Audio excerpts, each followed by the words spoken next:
ever felt like the world is shifting beneath your feet lately? I mean, not just the usual news chaos, but something deeper. Yeah, like a real change in the air almost. A different kind of energy, maybe. Exactly. A feeling that maybe new possibilities, even new kinds of help are becoming available. It's a striking thought, isn't it? It really is. And speaking of striping, our sources bring up July 22nd, often recognized as Mary Magdalene's birthday and Ascension Day. They frame it as this really significant pivot point, the start of a global activity of light, apparently co-created with Mother Mary and other feminine aspects of divinity. Right, aimed specifically at sort of tackling humanity's biggest needs right now. So in this deep dive, that's what we're exploring, some pretty unique insights into these, transformations that are supposedly happening. Yeah, we're looking at sources talking about this unprecedented, unique awakening in 2025. And it connects celestial events, collective human stuff, and even help from beings they call elder siblings. And our goal, really, for you listening, is to try and unpack how this awakening is actually unfolding. We'll touch on these new W cosmic coordinates the sources mention, and how sacred knowledge is supposedly being transmitted. Transmitted how? Well, they talk about solar light codes, gamma rays, photonic light, and solar plasma coming from our grand central sun and other central sun logos. Wow. Okay. Think of it like different frequencies, different kinds of light and energy carrying information. The idea is to get a handle on the mechanics of it and what it actually means for us, here on Earth. Okay, let's unpack this then. Yeah. Because, the core story here is pretty fascinating. So the sources describe this situation that existed for, eons of time. Mother Earth and all life here were supposedly enveloped by this really dense, they call it a tar-like psychic astral realm of illusion. Tar-like? That sounds pretty heavy. It does. And the key thing is they say it wasn't originally part of reality. It was a grossly mutated realm formed over ages and ages from humanity's own negative thoughts, words, actions, feelings, all that stuff accumulated. A kind of spiritual pollution. Exactly. A thick, energetic smog, you could say. Yeah. And it apparently blocked our ability to receive a lot of the help that was being offered from, ascended beings, cosmic beings, and these elder siblings. It was like a heavy veil. Okay, but you said existed, so the sources claim something changed. That's the crux of it. They talk about a seemingly miraculous transfiguration of this whole realm. The claim is pretty bold. Everything has changed since that happened. Everything. Wow. How? Did they explain the how? They did, actually. They point to a very specific 40-day purging process that enabled this huge shift. Okay. It reportedly started November 11th, 2024, 11.11, and wrapped up on the December solstice, December 20th, 21st, 2024. Right around the end of last year, then. And during that time, millions of awakened humanity apparently came together energetically. They invoked Saint Germain and his legions of fifth-dimensional violet flame archangels. Invoking the violet flame. I've heard of that. For forgiveness. Right? Cosmic forgiveness, yeah. The unified goal was to blaze this violet flame through every single particle and wave of energy tied to that corrupted psychic astral realm. For 40 days straight. For 40 days and 40 nights, yep. The sources say the violet flame, at its most intense frequencies allowed, just burned through that tar-like substance, transmuting it, changing it back into its original perfection. And what did it become? It transformed into what they call a rarefied atmosphere of Gossamer Light. Gossamer Light. And that sounds much better than tar. So, okay, this ancient blockage is gone, transmuted into light. What does that mean for us now? How does that clear the path?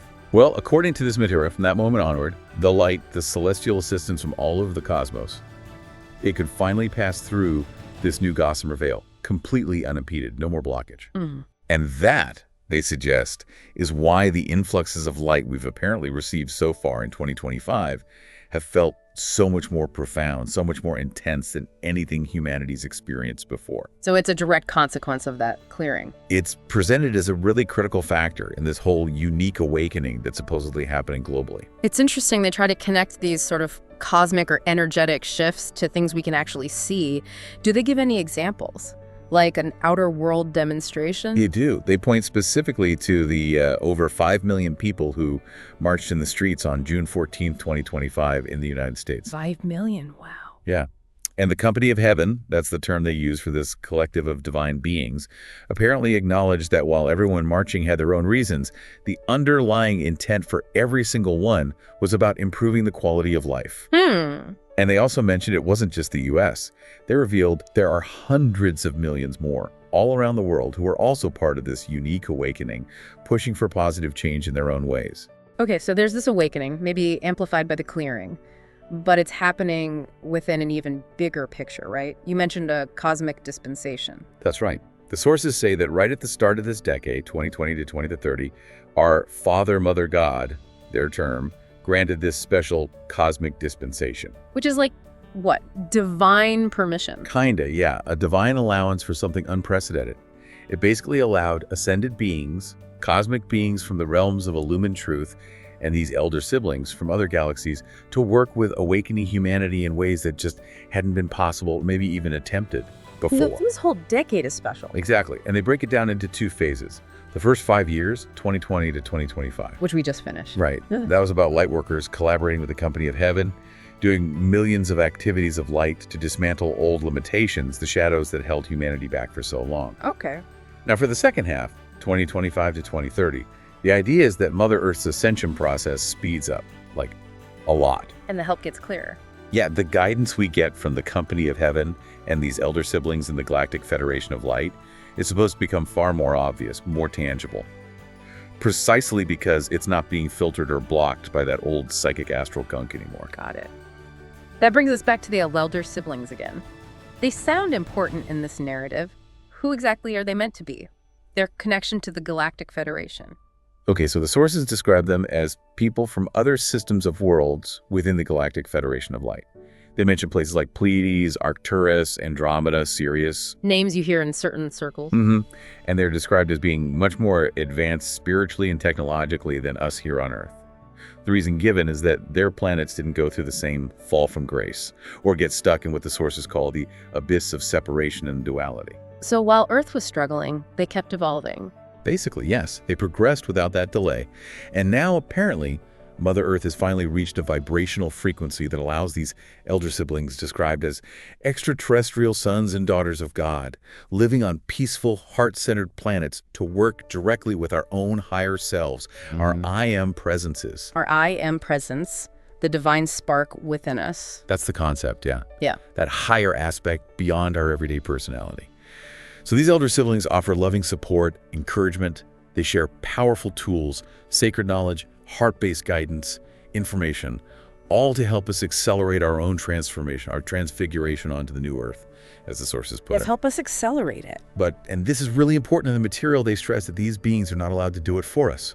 They provide guidance, tools, support, but we have to do the actual work of transformation ourselves. Right, self-responsibility is still key, which makes sense. But with all this new potential guidance, you can imagine it might get confusing, right?